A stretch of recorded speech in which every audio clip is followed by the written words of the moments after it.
the COVID-19 pandemic has had a devastating effect on South Africa's economy, and it appears it's also widened the gender pay gap. A recent Remchannel salary survey found that South African working women are earning on average 16% less than their male counterparts, and this is across all employee levels. Let's discuss more on that survey with Remchannel Managing Director René Richter, who joins us from here in Johannesburg. René, thank you so much for joining us. Now, the gender pay gap was an issue before we ever heard of COVID-19. Just how big is the issue now that we've come through almost 2 years of a pandemic and its impact on our economy?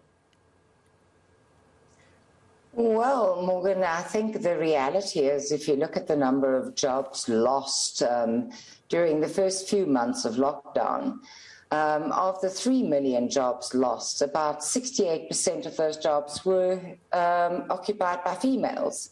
So the reality is that the gender pay gap is just increasing, considering that, especially at professionally qualified levels, females already lag the market on average between 15 and 20%.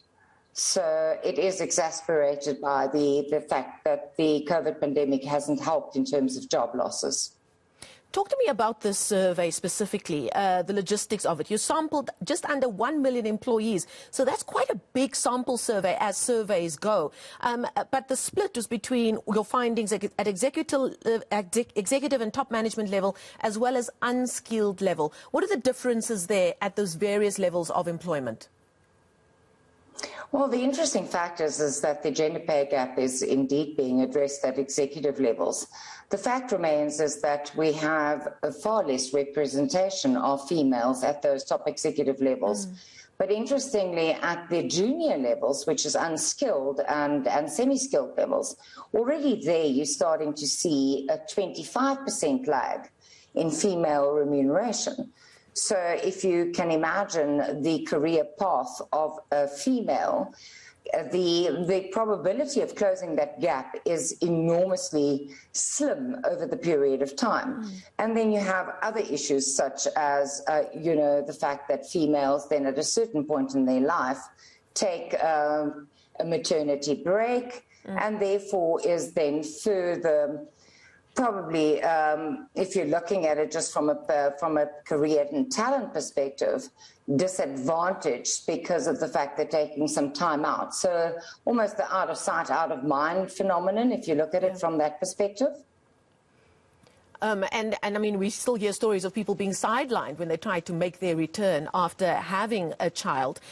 Why do you think there is this difference? Is it because that at top management or executive level, women in that position perhaps feel more agency, that they feel more empowered to speak up if they realize that there is a pay gap between them and their male counterparts, and that at an unskilled level, more junior workers perhaps don't feel empowered to speak up if they know that there is a pay gap between them and a male counterpart? Absolutely. I think that, of course, as you progress up the career ladder, you are most certainly looking at employees, and specifically female employees, being more verbal about remuneration and the pay gap. That being said, I think it's a global phenomenon that females are less likely to try and negotiate packages more aggressively than their male counterparts. So the reality is that that disadvantage probably right from the beginning when they enter the workforce, and this does not necessarily improve when they get to the senior levels. It is rather lonely being the only female in a boardroom full of males who have had many years of experience, and therefore they feel inadequate at those levels, even though it may not be the case. I get the feeling that salaries still seem to be shrouded in mystery, this thing that you must keep very close to your chest and must be kept a secret. Is that still part of the issue here, that there's not enough transparency in salaries in various organizations, be they big or small? Yes, I think, look, transparency has its advantages and its disadvantages. But the reality is that if you look at the disclosure of executive remuneration, and particular female executive remuneration, that is no longer a state secret. It's in the public domain. And for that reason, I think that there's a lot more scrutiny, and the reality of these pay gaps are certainly surfacing more regularly globally. And I think if you think about tomorrow being the Pay Equality Day, the United Nations has certainly looked at this and realized that there's an urgent need to address this and to speed up the closing of that gap. So disclosure might be more relevant at executive levels, but most certainly I think that pay is no longer a secret. And, you know, the days where you had a clause in your contract that you may not discuss your pay is long gone. So people are comparing pay despite the lack of transparency in certain organizations. Now, how do we get buy-in from those in charge of payroll, as it were? Does there need to be an understanding that the further pushing of inequality in the workplace between male and women would eventually have an impact on your bottom line? What are the long-term consequences and risks here if this is allowed to continue in various workspaces? Well, I think the first thing we have to do is realize that many studies have been done about the effectiveness of females in leadership positions. And most certainly in many instances, they really exceed their male counterparts.